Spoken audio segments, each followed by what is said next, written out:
Ya, teman-teman, malam ini kita akan ngebahas lagi nih kisi-kisi soal SKB Penjaga Tahanan terbaru tahun 2024 sesuai Surat Menpan RB tahun 2024.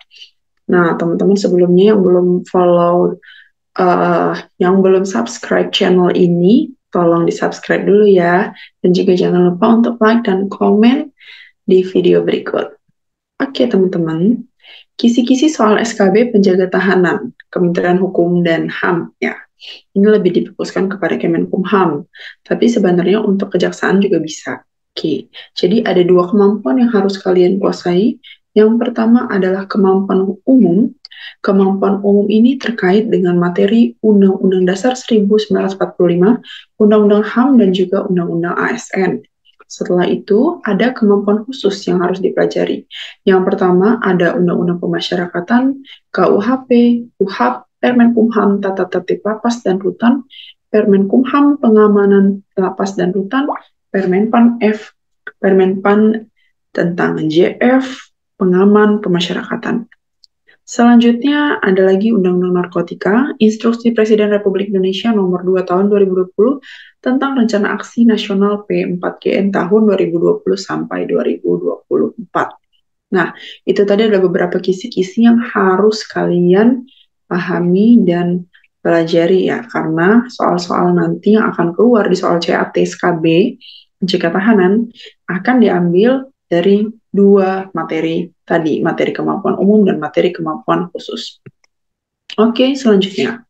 Jadi teman-teman, Undang-Undang Republik Indonesia Nomor 22 Tahun 2022 tentang pemasyarakatan. Di dalam undang-undang tersebut dijelaskan beberapa pengertian, diantaranya sebagai berikut ya.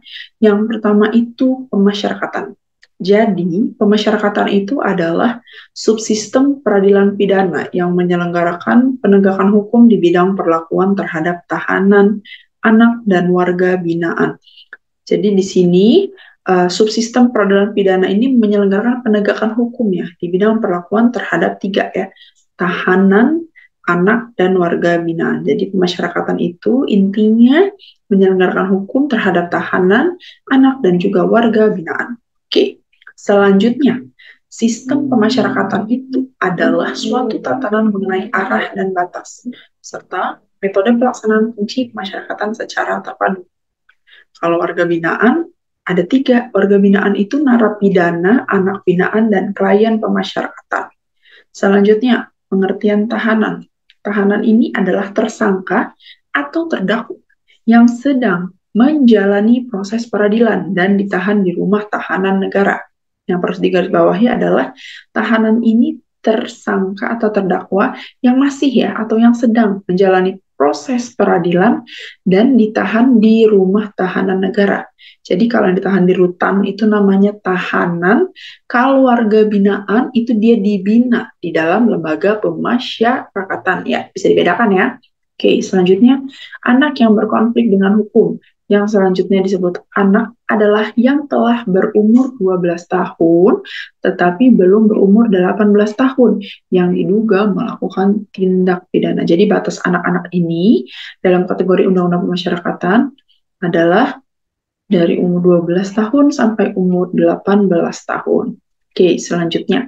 Narapidana adalah terpidana. Dia sudah ketuk palu, sudah mendapatkan putusan pengadilan yang tetap, yang sedang menjalani pidana penjara untuk waktu tertentu dan seumur hidup, atau terpidana mati yang sedang menunggu pelaksanaan putusan yang sedang menjalani pembinaan di lembaga pemasyarakatan. Oke, jadi kalau narapidana itu menjalani pembinaan di lembaga pemasyarakatan, kalau tahanan itu menjalani proses peradilan dan ditahan di rumah tahanan negara ya. Bisa dibedakan ya antara poin 4 dan poin 5. Oke. Selanjutnya, fungsi pemasyarakatan itu meliputi apa saja? Nah, jadi fungsi pemasyarakatan itu dia meliputi pelayanan, pembinaan, pembimbingan kemasyarakatan, perawatan, pengamanan, dan juga pengamatan ya. Ada 6 fungsi pemasyarakatan yang harus kalian ketahui. Oke, selanjutnya, nah terkait dengan pelayanan tahanan tadi sudah kita jelaskan ya. Pelayanan tahanan itu adalah pelayanan terhadap tahanan yang diselenggarakan di rutan. Oke, di rutan. Nah, rutan sebagaimana dimaksud pada ayat 1 ini dibentuk di kabupaten atau kota adanya rutan itu ya. Selanjutnya, penyelenggaraan pelayanan terhadap tahanan sebagaimana dimaksud dalam pasal 19 ayat 1 itu meliputi penerimaan tahanan, penempatan tahanan, pelaksanaan pelayanan tahanan, dan juga pengeluaran tahanan. Ya, ada 4 pelayanan terhadap tahanan. Oke, lanjut lagi. Nah, sekarang pembinaan narapidana. Pembinaan narapidana ini diselenggarakan oleh lapas. Dibina narapidana ini dibina di lapasnya. Nah, terus penyelenggara pembinaan terhadap narapidana itu meliputi apa saja? Yang pertama ada penerimaan narapidana, yang kedua ada penempatan narapidana, yang ketiga ada pelaksanaan pembinaan narapidana, yang keempat ada pengeluaran narapidana, dan yang kelima ada pembebasan narapidana. Oke, selanjutnya kita akan membahas tentang Kitab Undang-Undang Hukum Pidana. Nah, sebelumnya teman-teman, KUHP kita dulu sebelum adanya Undang-Undang Nomor 1 Tahun 2023 ini masih menganut KUHP lama yang ditinggalkan oleh warisan penjajah Belanda ya. Kalau dalam istilah Belandanya itu KUHP itu Wetboek van Strafrecht ya. Oke, sekarang kita udah punya KUHP.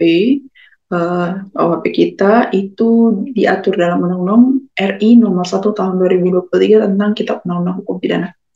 Adapun pengertian tindak pidana dalam pasal 12 Undang-Undang Nomor 12 Tahun 2023 tentang tindak pidana. Yang dimaksud tindak pidana merupakan perbuatan yang oleh peraturan perundangan diancam dengan sanksi pidana dan atau tindakan. Untuk dinyatakan sebagai tindak pidana, suatu perbuatan yang diancam dengan sanksi pidana dan atau tindakan oleh peraturan perundang-undangan harus bersifat melawan hukum atau bertentangan dengan hukum yang hidup dalam masyarakat. Pertanggungjawaban pidana tidak dapat dikenakan terhadap anak yang pada waktu melakukan tindak pidana belum berumur 12 tahun. Oke, jadi dia minimal berumur 12 tahun sampai dengan 18 tahun. Oke, untuk kategori anak. Nah, selanjutnya, bagian kedua, ini dia menjelaskan pidana dan tindakannya dalam KUHP kita. Pidana. Pidana itu terdiri atas 3 ya. Ada pidana pokok, ada pidana tambahan, dan ada pidana yang bersifat khusus untuk tindak pidana tertentu yang ditentukan dalam undang-undang. Nah, pidana pokok ini ada 5. Ada pidana penjara, ada pidana tutupan, ada pidana pengawasan, ada pidana denda, dan ada pidana kerja sosial. Pengertiannya secara lebih lanjut nanti bisa kita pelajari ya, mungkin di pertemuan selanjutnya. Oke, urutan pidana ini menentukan berat atau ringannya pidana. Jadi yang paling berat itu adalah pidana penjara dan yang paling ringan itu adalah pidana kerja sosial. Nah, kalau dia pidana tambahan ini ada 6. Ada pencabutan hak tertentu, perampasan barang tertentu, pengumuman putusan hakim, pembayaran ganti rugi, pencabutan izin tertentu, dan juga pemenuhan kewajiban adat setempat. Ada pidana pokok, ada pidana tambahan. Oke, kita lihat lagi. Pidana penjara ini dijatuhkan untuk seumur hidup atau untuk waktu tertentu. Ya, pidana penjara waktu tertentu itu dijatuhkan paling lama 15 tahun berturut-turut atau paling singkat 1 hari, kecuali ditentukan minimum khusus. Dalam hal terdapat pilihan antara pidana mati dan pidana penjara seumur hidup atau terdapat pemberatan pidana atas tindak pidana yang jatuhi pidana penjara 15 tahun, pidana penjara untuk waktu tertentu dapat dijatuhkan untuk waktu 20 tahun berturut-turut. Nah, pidana penjara untuk waktu tertentu tidak boleh dijatuhkan lebih dari 20 tahun. Jadi dia udah paling mentok 20 tahun. Setelah itu di atasnya adalah pidana mati. Oke. Jika narapidana yang menjalani pidana seumur hidup telah menjalani pidana paling singkat 15 tahun, pidana penjara seumur hidup dapat diubah menjadi pidana penjara 20 tahun. Sesuai dengan keputusan Presiden setelah mendapatkan pertimbangan Mahkamah Agung. Jadi ini gerasi lah ya ibaratnya. Jadi kalau ada napi yang dihukum melaksanakan pidana seumur hidup dia udah menjalani 15 tahun. Nah, ini bisa mendapatkan gerasi ya. Gerasi ini dia seperti meringankan hukumannya gitu. Tapi berdasarkan keputusan Presiden setelah mendapatkan pertimbangan dari Mahkamah Agung. Nah, kayaknya ini sering muncul nih di soal TWK yang kemarin terkait gerasi rehabilitasi amnesti. Oke, kita lanjut lagi. Ketentuan mengenai tata cara perubahan pidana penjara seumur hidup menjadi pidana penjara 20 tahun itu diatur dengan peraturan pemerintah. Kita lanjut lagi ya. Nah, untuk narapidana yang telah menjalani paling singkat 2/3 dari pidana penjara yang dijatuhkan dengan ketentuan 2/3 tersebut tidak kurang dari 9 bulan dapat diberi pembebasan bersyarat. Jadi syaratnya pembebasan bersyarat ini dia harus menjalani paling singkat 2/3 dulu pidana penjaranya ya. Dengan ketentuan tidak kurang dari 9 bulan. Nah, narapidana yang menjalani beberapa pidana penjara berturut-turut dianggap jumlah pidananya sebagai satu pidana. Dalam memberikan pembebasan bersyarat sebagaimana dimaksud pada ayat 1 ditentukan masa percobaan dan syarat yang harus dipenuhi selama masa percobaan. Nah, masa percobaan ini sama dengan sisa waktu pidana penjara yang belum dijalani ditambah dengan 1 tahun. Narapidana sebagaimana dimaksud pada ayat 1 yang ditahan sebagai tersangka atau terdakwa dalam perkara lain tidak diperhitungkan waktu penahanannya sebagai masa percobaan. Oke, teman-teman, sekarang kita akan membahas soal ya, kita latihan. Soal nomor 1. Tahanan adalah tersangka atau terdakwa yang sedang menjalani proses peradilan dan ditahan di rumah tahanan negara. Pernyataan di atas adalah pengertian tahanan dalam Undang-Undang Pemasyarakatan yaitu A. Pasal 1 ayat 4, B. Pasal 1 ayat 3, C. Pasal 1 ayat 5, atau D. Pasal 1 ayat 6. Ayo, kira-kira yang mana jawabannya? Kita lihat ya, jawabannya adalah A. Pasal 1 ayat 4. Oke, kita bahas lagi soal selanjutnya. Nah, subsistem peradilan pidana yang menyelenggarakan penegakan hukum di bidang perlakuan terhadap tahanan, anak, dan warga binaan merupakan pengertian dari A. Sistem pemasyarakatan, B. Pemasyarakatan, C. Warga binaan, atau D. Narapidana. Nah, kira-kira yang mana tadi teman-teman? Kalau sempat nyimak di awal, kita sudah membahas terkait ini. Kira-kira jawabannya yang mana? Oke, jawabannya adalah B, pemasyarakatan. Hal ini diatur dalam Undang-Undang RI Nomor 22 Tahun 2022 tentang pemasyarakatan. Oke, kita lanjut lagi ya soal berikutnya. Berikut ini yang bukan termasuk kewajiban tahanan adalah A. Menaati peraturan tata tertib, B. Bebas menentukan ingin mendapatkan pelayanan di dalam rumah tahanan, C. Memelihara kehidupan yang bersih, aman, tertib, dan damai, atau D. Menghormati hak asasi setiap orang di dalam selnya. Kira-kira yang mana nih yang bukan termasuk kewajiban tahanan? Ada yang tahu jawabannya? Oke, kita lihat jawabannya adalah yang D. Menghormati hak asasi setiap orang di dalam selnya. Ya. Masa dia cuma menghormati setiap orang di dalam selnya? Harusnya di lingkungannya, bukan hanya di dalam selnya. Oke, kita lanjut lagi.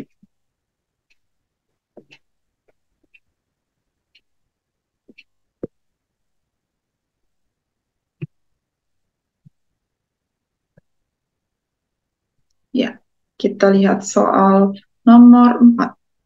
Di bawah ini merupakan fungsi ASN, kecuali A. Pelaksana kebijakan publik, B. Pelayan publik, C. Pembuat kebijakan perundang-undangan, atau D. Perekat dan pemersatu bangsa. Nah, ini materi terkait undang-undang ASN ya teman-teman. Ada 3 nih fungsi ASN.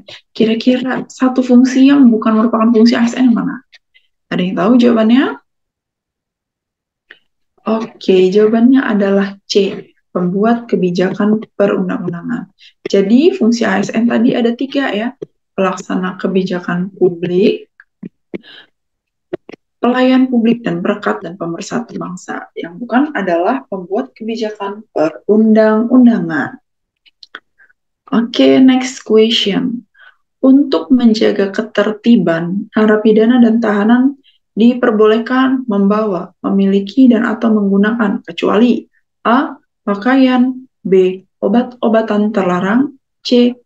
Uang, atau D. Barang berkemasan. Kira-kira yang mana jawabannya?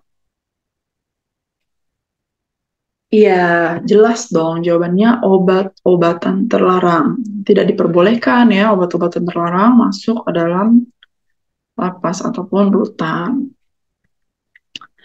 Soal selanjutnya, di bawah ini yang bukan merupakan penyelenggaraan pelayanan terhadap tahanan, sebagaimana dimaksud dalam pasal 20 ayat 1 Undang-Undang Pemasyarakatan adalah A.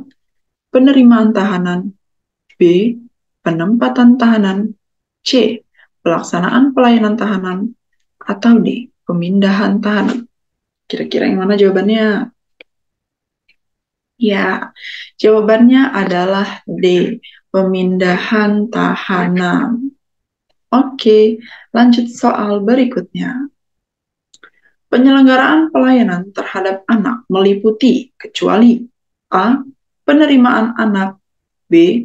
Penempatan anak, C. Pelaksanaan pelayanan anak, atau D. Pemasukan anak. Kira-kira jawabannya yang mana? Ya, jawabannya yang D. Pemasukan anak. Oke, lanjut lagi. Penyelenggaraan pembinaan terhadap narapidana meliputi kecuali A. Penerimaan narapidana, B. Penempatan narapidana, C. Pelaksanaan pemindahan narapidana, atau D. Pengeluaran narapidana. Ayo, kira-kira yang mana nih? Ya, jawabannya adalah yang C. Pelaksanaan pemindahan narapidana. Kita lanjut lagi soal berikutnya. Nah, sekarang menyangkut materi kemampuan umum, yaitu terkait dengan Undang-Undang HAM nih. Teman-teman, dasar hukum yang mengatur tentang hak asasi manusia di Indonesia adalah A. Undang-Undang Nomor 39 Tahun 1999, B. Undang-Undang Nomor 35 Tahun 2009, C. Undang-Undang Nomor 31 Tahun 99, atau D. Undang-Undang Nomor 28 Tahun 2008. Nah, kira-kira Undang-Undang HAM yang mana? Ada yang tahu? Ya, jawabannya yang Undang-Undang HAM itu adalah Undang-Undang Nomor 39 Tahun 1999. Oke, kita lanjut lagi teman-teman. Nah, seperangkat hak yang melekat pada hakikat dan keberadaan manusia sebagai makhluk Tuhan yang Maha Esa dan merupakan anugerahnya yang wajib dihormati, dijunjung tinggi dan dilindungi oleh negara, hukum, pemerintah, dan setiap orang demi kehormatan serta perlindungan harkat dan martabat manusia adalah pengertian dari A. Hak asasi manusia, B. Hak individu, C. Hak asasi manusia, atau D. Hak hidup, yang A tadi hak dasar manusia. Oke, kira-kira jawabannya yang mana teman-teman? Iya, jawabannya adalah C. Hak asasi manusia. Oke, lanjut soal berikutnya. Lembaga mandiri yang kedudukannya setingkat dengan lembaga negara lainnya yang berfungsi melaksanakan pengkajian, penelitian, penyuluhan, pemantauan, dan mediasi hak asasi manusia adalah tugas dari A. Komisi Nasional Hak Asasi Manusia, B. Komisi Negeri untuk Hak Asasi Manusia, C. Komisi Nasional Penanganan Hak Asasi Manusia, atau D. Komisi Negeri Penanganan Hak Asasi Manusia. Ya, ada yang tahu nggak? Ini jawabannya apa? Ya, selama ini mungkin taunya Komnas HAM ya. Komnas HAM itu singkatan dari, iya, Komisi Nasional Hak Asasi Manusia. Oke, teman-teman, kita lanjut lagi.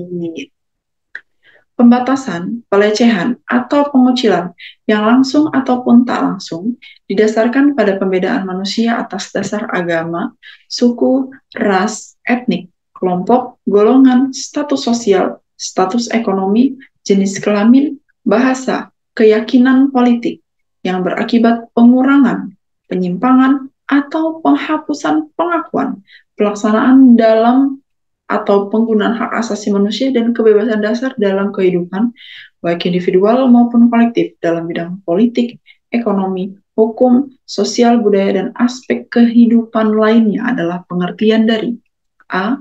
Penindasan, B. Diskriminasi, C. Diseminasi, atau D. Disintegrasi.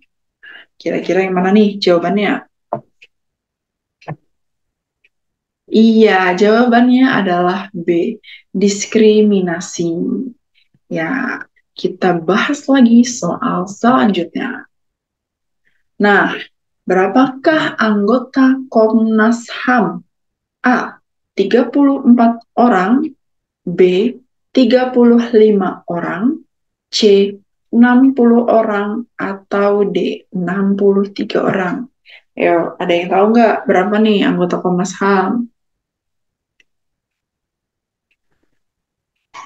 Oke, jawabannya adalah B, 35 orang. Oke, dihafalan ya, diingetin ya teman-teman, 35 orang anggota Komnas HAM. Lanjut, berapa lama masa jabatan keanggotaan Komnas HAM? A, 3 tahun, B, 4 tahun, C, 5 tahun, atau D, 6 tahun. Ayo, ada yang tahu nih masa jabatan anggota Komnas HAM itu berapa tahun? Iya, jawabannya adalah C, 5 tahun. Oke, soal selanjutnya. Siapakah yang memilih anggota Komnas HAM? A. DPR RI, B. Presiden Republik Indonesia, C. Majelis Permusyawaratan Rakyat, atau D. Mahkamah Konstitusi. Ya, teman-teman ada yang tahu nggak siapa yang memilih anggota Komnas HAM?